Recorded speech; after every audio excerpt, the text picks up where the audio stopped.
Interviewer ने जो मुझसे सवाल किया था वो ये था कि अगर ऑक्सीजन का लेवल बढ़ रहा है तो ये तो फायदेमंद बात है, नुकसान कहां पर है आपका, आप इसे हैजर्ड में क्यों बता रहे हो। अस्सलाम वालेकुम जी, मैं हूं अब्दुल कदीर, सेफ्टी इंस्ट्रक्टर, और आप देख रहे हैं मेरा YouTube channel safety with Qadir. आज के वीडियो लेक्चर में हम बात करेंगे कन्फाइंड स्पेस की। कन्फाइंड स्पेस के टॉपिक में से निकलने वाले क्वेश्चन में से जो क्वेश्चंस हैं मैं आपके सामने रखूंगा कि जब आप इंटरव्यू देने जाते हैं तो फिर एक सवाल का आप आंसर देते हैं, वो ब्रांच वहीं से निकालता है और अगला सवाल आपसे उसी टॉपिक में से पूछता है। तो मैंने इस तरह से आपको ये टॉपिक समझाना है। ये बात याद रखिएगा कि कन्फाइंड स्पेस का टॉपिक तकरीबन 4 पोजीशन के लिए इंपॉर्टेंट है। अगर आप सेफ्टी ऑफिसर का इंटरव्यू दे रहे हैं तो सेफ्टी ऑफिसर के इंटरव्यू में भी कन्फाइंड स्पेस के टॉपिक में से क्वेश्चन किए जाते हैं। अगर आप PTW permit to work system receiver के तौर पर इंटरव्यू दे रहे हैं तो फिर भी आपसे कन्फाइंड स्पेस के बारे में पूछा जाएगा। और अगर आप फायर वॉचर का इंटरव्यू दे रहे हैं तो फिर भी आपसे इस टॉपिक में से पूछा जाएगा। और लास्ट में स्टैंड बाय मैन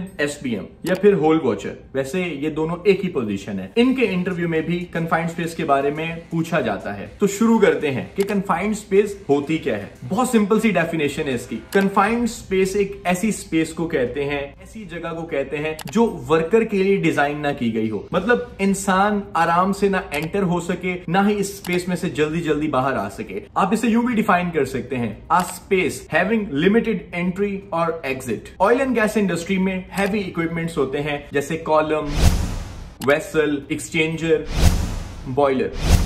इनमें एंटर होने के लिए जो रास्ता होता है, जो मेन वे होता है, उसे कन्फाइंड स्पेस कहते हैं। अरामको का स्टैंडर्ड ये है, हर वो जगह कन्फाइंड स्पेस कंसीडर की जाएगी जो 1.2 मीटर यानी 4 फीट डीप हो। और आप में से जिन लोगों को अरामको की ये सेफ्टी हैंडबुक सॉफ्ट फॉर्म में चाहिए तो वो मुझे इनबॉक्स करेंगे, आपको ये बुक मैं फॉरवर्ड कर दूंगा सॉफ्ट फॉर्म में। और आजकल मैं सेफ्टी की स्टडी भी अरामको की सेफ्टी हैंडबुक से कर रहा हूं, बहुत जबरदस्त स्टैंडर्ड की बुक है ये। कन्फाइंड स्पेस के इंटरव्यू के लिए जो मैं कॉन्सेप्चुअल आपको पॉइंट्स बताऊंगा, जो क्वेश्चंस बताऊंगा, उन्हें नोट डाउन करने के लिए आपके पास ब्लैंक पेज और बॉल पॉइंट होनी चाहिए। हम इसे कैटेगराइज करते हैं। सबसे पहले मैं आपको बताना चाहूंगा कि कन्फाइंड स्पेस में एंट्री के लिए रिक्वायरमेंट्स क्या होती हैं। नंबर 1, कन्फाइंड स्पेस में एंट्री के लिए वर्क परमिट, जो कि कन्फाइंड स्पेस एंट्री परमिट होता है। अरामको रीजन में ये वाला परमिट इस्तेमाल किया जाता है। अगर आपके पास परमिट है तभी आप कन्फाइंड स्पेस में एंट्री कर सकते हैं। आप मान लो कि परमिट ऐसे जरूरी है जैसे मछली के लिए पानी जरूरी होता है। दूसरे नंबर पर कन्फाइंड स्पेस में एंट्री करने से पहले एक पर्सन स्टैंड बाय मैन के तौर पर या फिर होल वॉचर के तौर पर बाहर रहना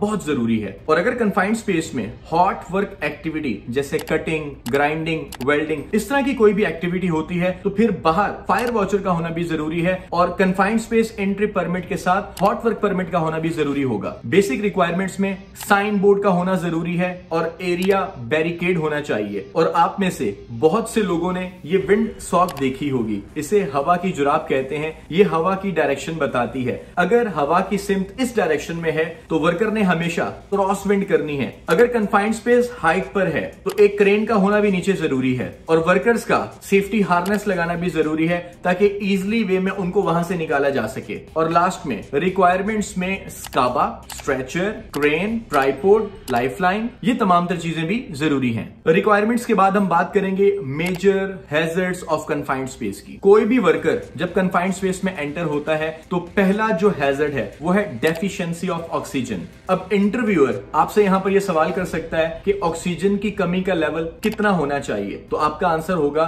लेस देन 19.5। अगर ऑक्सीजन का लेवल 19.5 से नीचे हुआ तो ऑक्सीजन डेफिशिएंसी होगी और वर्कर को अंदर जाने की इजाजत नहीं होगी। अगला क्वेश्चन आपसे वो कर सकता है कि क्या होगा अगर ऑक्सीजन का लेवल कम हो, वर्कर के लिए क्यों नुकसानदेह है, तो आपका आंसर होना चाहिए सफोकेशन। दम घुटने लगेगा वर्कर का, तभी परमिट इशू नहीं किया जाएगा, वर्कर को अंदर नहीं जाने दिया जाएगा कन्फाइंड स्पेस के। दूसरा हैजर्ड ऑक्सीजन की इनरिचमेंट, ऑक्सीजन के लेवल का बढ़ जाना। जब ऑक्सीजन की मिकदार बढ़ जाएगी तब भी कन्फाइंड स्पेस में एंट्री नहीं की जा सकती। अब इंटरव्यूअर ने जो मुझसे सवाल किया था वो ये था कि अगर ऑक्सीजन का लेवल बढ़ रहा है तो ये तो फायदेमंद बात है, नुकसान कहां पर है आपका, आप इसे हैजर्ड में क्यों बता रहे हो।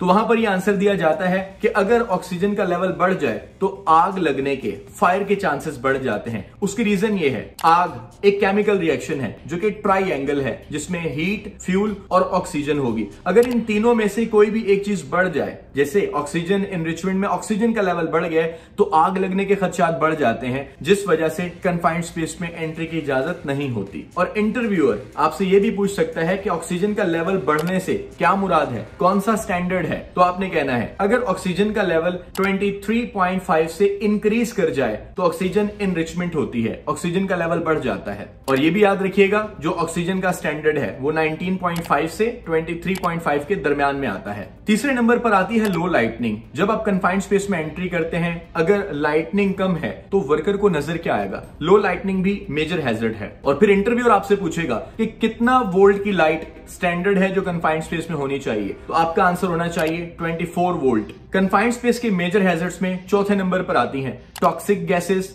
एक्सप्लोसिव एटमॉस्फेयर या फिर फ्लेमेबल एटमॉस्फेयर। क्योंकि कोई नहीं जानता कन्फाइंड स्पेस में कौन कौन सी गैसेस मौजूद हैं। ऐसी गैसेस होती हैं जो चंद सेकंड में बंदे की जान ले सकती हैं अगर उनकी कंसंट्रेशन ज्यादा हो तो, जैसे H2S। जब आप इंटरव्यूअर को बता रहे होंगे कि उसके अंदर टॉक्सिक गैसेस हैं, ऑक्सीजन का लेवल मेजर करना है, तो वो आपसे पूछ सकता है कि आपके पास ऐसी कौन सी डिवाइस थी जिसके जरिए से आपने ऑक्सीजन का लेवल भी मेजर किया या टॉक्सिक गैसेस की प्रेजेंस मालूम की। तो आपने आंसर करना है MX4। ये एक ऐसा गैस डिटेक्टर है जो आपको 4 गैसेस डिटेक्ट करके बताता है, जिनमें LEL, लोअर एक्सप्लोसिव लिमिट, आग लगने की कम से कम परसेंटेज, ऑक्सीजन को, कार्बन मोनोऑक्साइड को या फिर H2S को मेजर करने का काम करता है। और इंटरव्यूअर यहां पर एक और सवाल भी कर सकता है कि जहां H2S मौजूद हो वहां पर वर्कर के पास कौन सी डिवाइस होनी चाहिए। तो आपका आंसर होना चाहिए T40। ये पर्सनल गैस डिटेक्टर होता है जो ऑटोमेटिकली H2S को डिटेक्ट करता है और सायरन बजने लगता है। हैजर्ड्स के बाद अब हम बात करेंगे कन्फाइंड स्पेस की प्रिकॉशंस की, कंट्रोल मेजर्स की। कन्फाइंड स्पेस में एंट्री से पहले गैस टेस्ट किया जाता है और गैस टेस्ट भी MX4 के जरिए से किया जाता है और करने वाला ऑथराइज गैस टेस्टर होता है, AGT कहते हैं इसे। और ये मेक श्योर किया जाता है जो लोग कन्फाइंड स्पेस में एंटर हो रहे हैं उनको स्पेशल ट्रेनिंग्स दी जा चुकी हैं ऑलरेडी, उनका कन्फाइंड स्पेस एंट्री कार्ड होता है। कन्फाइंड स्पेस के बाहर जो स्टैंड बाय मैन या होल वॉचर खड़ा होता है, अगली वीडियो में मैं बात करूंगा उनकी रोल एंड रिस्पॉन्सिबिलिटीज की कि वो क्या काम करता है। अब तक के लिए इतना ही। अपना ढेर सारा ख्याल रखिएगा, हमेशा दुरूद शरीफ पढ़ते रहिएगा। Take care of yourself. Allah Hafiz.